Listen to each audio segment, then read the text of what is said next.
Welcome to Luca and Miguel. Enjoy the video. In this video, I will show how to make Ramen Ranveer Brar, easy method. Boil 4 cups of water, add noodles, and prepare a simple broth with soy, mirin, and chicken stock.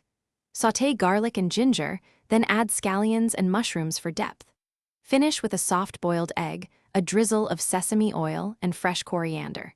Taste and adjust salt, and serve hot with extra chili oil on the side. Begin by building a rich broth using chicken or vegetable stock and a splash of mirin for sweetness. Add soy and a small amount of fish sauce for umami, and simmer with garlic, ginger, and scallions for at least 15 minutes.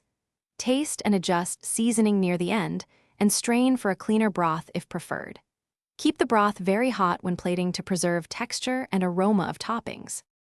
Cook noodles according to package instructions, timing them to finish just before serving. Rinse only for cold preparations, otherwise keep noodles hot and slightly undercooked to avoid soggy texture. Prepare toppings like soft-boiled eggs, charred corn, sautéed mushrooms, and sliced scallions. Warm the bowls, drain noodles well, lift noodles with tongs to make a nest and ladle broth over immediately. Finish with sesame oil. Thanks for watching and please subscribe. It's the best investment you'll ever make.